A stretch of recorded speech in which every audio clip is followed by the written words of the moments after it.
Bom, nessa temporada goiana, a gente não poderia deixar de conversar com alguém ligado ao universo da música sertaneja, porque Goiânia acabou se transformando na capital da música sertaneja no Brasil. E eu não estou falando na capital de artistas, não. Estou falando na capital realmente do mundo sertanejo, em termos de produção, em termos de gravação hoje a gente fala DVD, mas nem é DVD, né?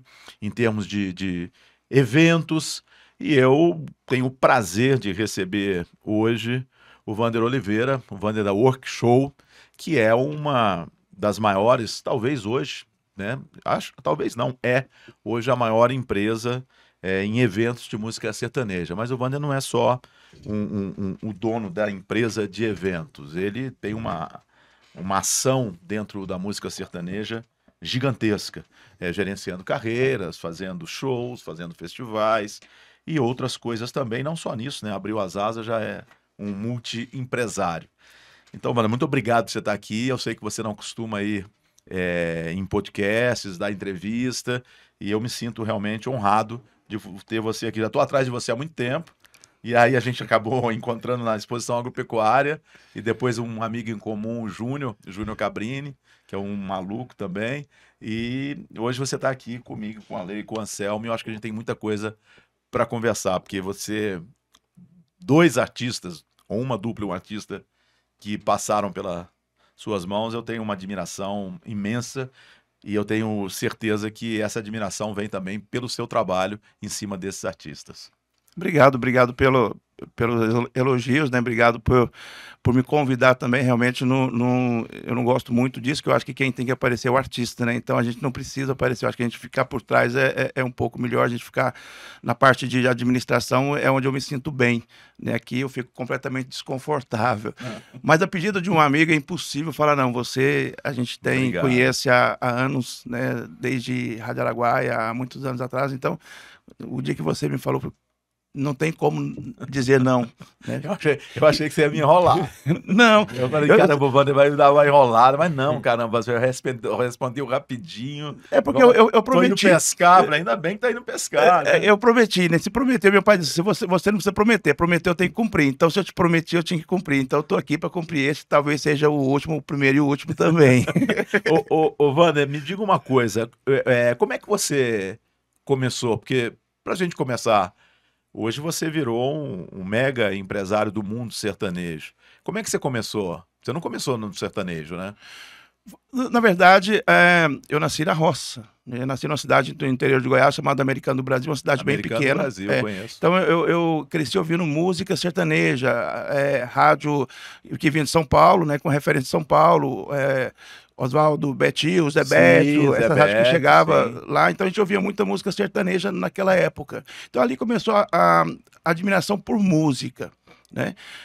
Depois, no futuro, a gente abriu uma casa de show em Goiânia, chamava Circos Cowboy, depois Pirâmide Cowboy, ali foi uma coisa muito dentro da música mesmo. E ali você só tinha música sertaneja nessas casas? Só música sertaneja. Foi quando o sertanejo tomou conta, né, que foi pra Globo, aquela coisa toda, estava ali a Rádio música... Terra aqui em Goiânia, né? Que foi a Rádio Terra em Goiânia, a Conquista em Ribeirão Preto, em Belo Horizonte, o Ronaldo lá com a Liberdade. Então foram rádios que viraram 100% sertanejo e foram rádios que foram líderes de audiência em cada lugar. Só para você entender, naquela época, o rádio FM, a gente tinha a rádio AM, que era um rádio mais popular, e aí tinha esporte, notícia, tinha as músicas mais bregas. E o FM não tocava música sertaneja. O FM era elitizado. E a música sertaneja, ela estourou realmente aqui em Goiás, e daí expandiu, foi como a Rádio Terra, que existe até hoje, que antigamente era a Rádio Cidade. A Rádio Cidade virou a Rádio Terra. Eu trabalhava na Rádio Araguaia. Mas isso aí já é FM, né? Isso é FM. Então, assim, mas não tocava música sertaneja. Mas isso o década de 80 ou o quê? Porque início de 90 já 88, tinha... Final de 80, né? O final de 80. Porque em 88 eu casei e eu já trabalhava na Rádio Araguaia. Então... a primeira casa show foi em 86. Já tinha aí. Rádio Terra. Agora, de onde é que veio o nome Pirâmide dos Cowboys? Pirâmide Cowboy veio de uma viagem que eu fui para os Estados Unidos. E chegou lá, veio o hard rock, né? Aí tinha aquele desenho do mundo, aquela coisa toda. Falei, cara, isso aí vai dar certo lá no Brasil. E aí a gente veio e copiamos a marca deles, né? Graças a Deus nunca descobriram que senão ia processar a gente. E foi dali que surgiu a marca. E quem cantava lá, Wander? Esse pessoal do sertanejo hoje, que faz parte aqui da nossa vida, todos cantaram lá. Bruno e Marrone, Rio Negro Solimões, só não da época que já era estourado, o Zezé de Camargo e Luciano, o Leandro Leonardo, esses não, Estão de Chororó também não. Mas Jean Giovanni, Rick Renner, André Adriano, Marcos e Fernando, e muitos outros da antiga Racine Rafael, que cantava também, muita gente que vinha de São Paulo, que cantava nessas casas. O interessante de falar nessa época, Theo, que era o seguinte, eu fazia festas em clubes em Goiânia. Eu fiz festa em clubes em Goiânia também. Então, dali a gente começou... Você tinha equipe de som? Equipe de som. Certo. Então fazia tipo Social Feminino, Sim. Cruzeiro do Sul, a gente fazia Associação Médica, eram os lugares que a gente fazia. E aí a gente percebeu que em Goiânia tinha algumas pessoas que usavam chapéu, que a gente chamava naquela época de chapeludo, dos chapeludos. Né? Eu tinha um sócio que chama Paulino, que trabalha até hoje também no meio. Ele disse assim: Wander, aqui não tem um lugar para o chapeludo. Isso não existe hoje em dia mais, né? Não, aqui em Goiânia. Não tem, né? Mas tinha muita gente que ia. Por exemplo, aí o Bruno Marrone tocava na segunda-feira no La Fochette. Ou era terça, La Fochette. E aí lá enchia do chapeludo, que era o cara que gostava do sertanejo e usava chapéu. Não era todo mundo que usava, mas tinha muita gente que usava. Uma casa perto da Tamandaré também. Era o Jotas, não era ali? Tinha o Jotas, mas o Jotas era mais essa turma do Gustavo Veiga. Mas tinha uma embaixo ali, antes de chegar na Praça da Pericota, tinha um negócio de cowboy. Eu não lembro dessa. Eu acho que já é uma época depois. Esse de cowboy eu já fiquei bêbado muitas vezes ali. Muitas vezes. Tem até uma que o Guto, que é um dos melhores amigos meus, o Gutão, vou contar essa história. O Guto era metido a cantar. Ele ficou tão bêbado que ele subiu no palco, ele cantou e aí ele deu PT. Nós levamos ele. No palco? No palco. Aí nós levamos ele, tinha um hospital chamado SAMU ali na Anhanguera, ali perto do antigo Alô Brasil. E aí a gente teve que levar ele pro hospital. Aí ele tomou uma glicose na veia e ele entrou com a minha carteira de identidade, com o telefone da minha casa, que a gente não sabia, não tava morto. Aí ele saiu, voltamos, chegamos 6 horas na casa dele, ainda tomamos um café da manhã na casa dele, tudo certo. Mas aí sério. E a gente tudo a pé, hein? Naquela época a gente andava aquela região ali tudo a pé e não era problema nenhum. Era bem mais tranquilo, Goiânia, né? Hoje em dia tá tranquilo. Mas há uns... Não, hoje... Uns 10 anos atrás não estava legal, né? Agora tá beleza. 10 anos atrás não estava não, mas hoje já tá. Eu acho que tá tranquilo também, agora tá tranquilo. Mas você ia perguntar, eu te interrompi. Agora eu perdi. Bom, aí você, dessas casas, começaram as duplas. Aí a gente falou, tem que ter um local pro chapeludo, específico para eles. Aí surgiu a primeira casa, que foi o Circus Cowboy, que era de frente à Associação Médica, ali na... Onde é o boliche? Onde depois virou um boliche. Um pouco abaixo do boliche, onde lá é alguma coisa de saúde. Tá. Ali nós fizemos a primeira casa, e nós fomos, com um ano, nós fomos convidados a sair pelo Ministério Público, porque era no meio da cidade, era de lona, então não tinha tratamento acústico algum, né? E aí fomos convidados a retirar. Eu lembro na época, um promotor, nunca esqueço o nome dele, que eu pensei que ele estivesse acabando com o meu negócio, Fernando Kreves, acho que ele está até hoje nativo aqui em Goiânia. Tá. E aí fechou a casa e nós mudamos para frente do Flamboyant. O porquê de frente do Flamboyant? Porque ali só tinha mato. Era. Né? Então não tinha vizinho. Falou, vamos mudar para um lugar que não tem vizinho, que ninguém vai encher o saco nosso. Aí ali só tinha um Flamboyant. Só tinha um Flamboyant. E o Automóvel Clube embaixo. Exatamente. E aí fomos para lá. E aí sim começou a surgir duplas. Né? E o interessante é que a virada de chave foi um dia que a gente fez um Rio Negro Solimões, e aí o Rio Negro Solimões foi crescendo e tal, e um dia ele já estava muito bem, fez um show deles lá, e eles levaram todo o dinheiro do bar. Aí eu falei pro Paulino, Paulino... Como assim levaram todo o dinheiro do bar? É porque o cachê deles era caro, então a casa era pequena para 2.000 pessoas, o cachê dele levou tudo, e nós ficamos só com o bar ali e com a despesa, né? Aí eu falei, Paulino, o bom não é ser o dono da casa, o bom é ser o dono do artista. E aí nós fomos atrás de artista e nós procuramos, a primeira dupla nossa foi o Marcos e o Fernando, que foi a primeira dupla, que eu era sócio do Paulino na época, que nós trabalhamos... E o Marcos e o Fernando já tocavam com você, né?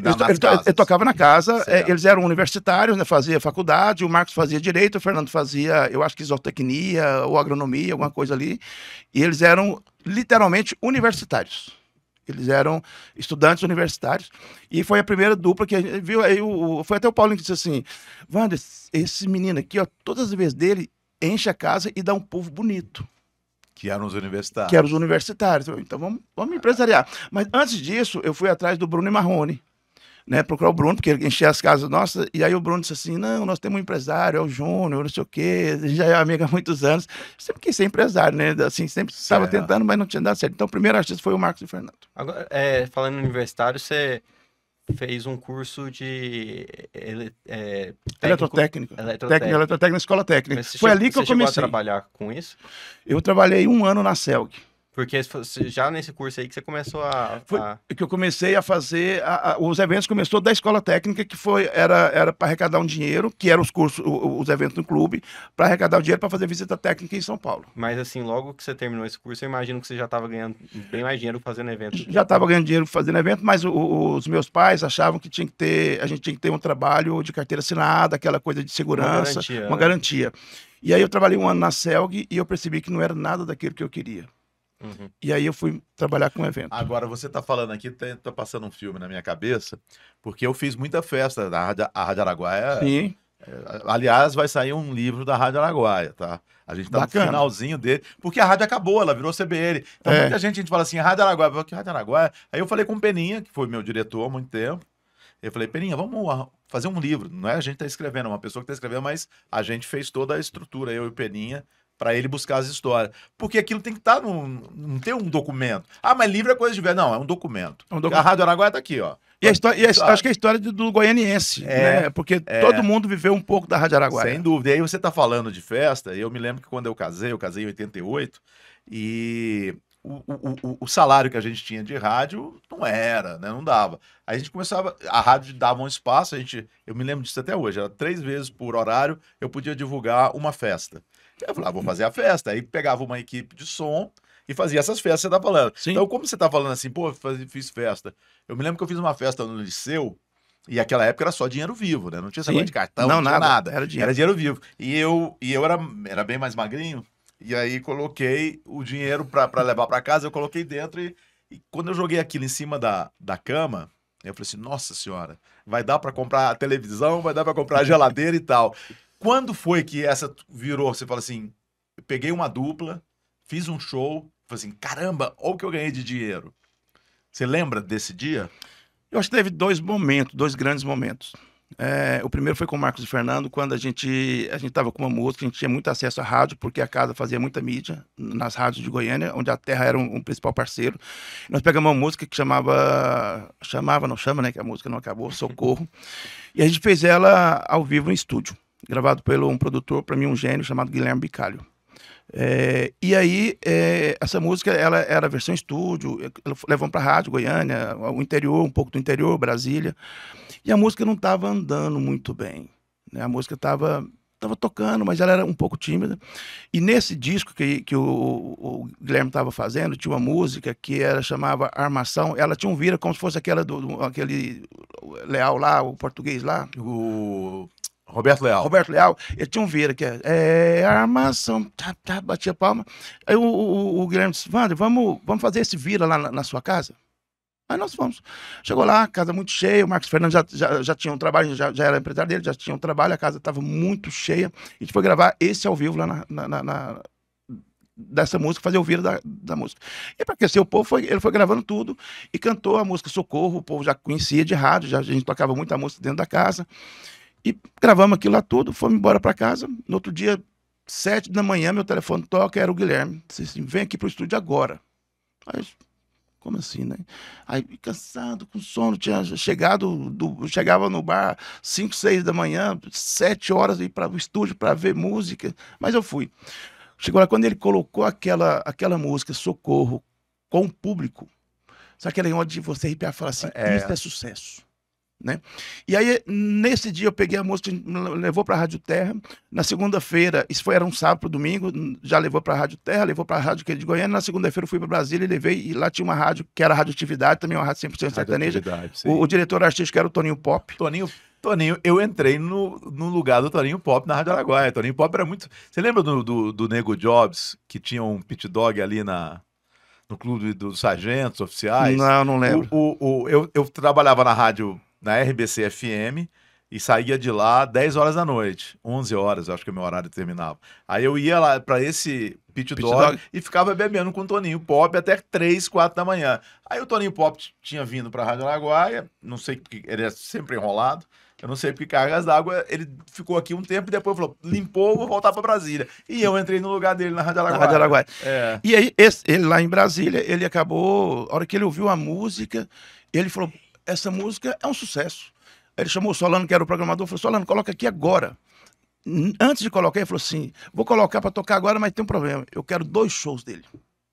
Para fazer aqui em Brasília, vão ser sócios em 2 shows. Isso era normal naquela época. E ali foi os primeiros shows que deu muita gente, sabe? E aí tinha um amigo que era de Americana, minha cidade natal, eu tinha um amigo que era o Carlinhos, e tinha um grupo, ele tinha um grupo chamado P.O. Box, que estava muito estourado. P.O. Box, eu lembro. Muito estourado. Eu peguei, a gente fez uma cópia daquele disco, e eu pedi para ele que ele fazia muito programa de televisão, quando ele fosse para os programas, ele levar e entregar nas produções, né? E na época tinha uma briga do Faustão com o Gugu, e teve um único programa que ele ligou chamando para participar, fazer uma apresentação lá no programa, que foi o Faustão. E aí o Marcos e o Fernando, eles fizeram 2 programas, 2 domingos seguidos No Faustão. no Faustão. Ali mudou a nossa vida para sempre. Caramba, mas 2 domingos seguidos? Seguidos. Porque tinha uma briga, o Zezé não estava fazendo o Faustão, que teve um problema lá, então aí fez o primeiro programa, o primeiro domingo, e deu muita audiência no Faustão. Isso na época do Gugu e Faustão era normal. Por exemplo, o Gugu levava Mamonas Assassinas, arrebentava de audiência, via de novo. Entendeu? Tá. Deu certo. Eu me lembro que eu estava no SBT nessa época, e quando. E a época do Mamonas, por exemplo, e era uma briga monstruosa. Aquele lembra que a gente conversou com alguém?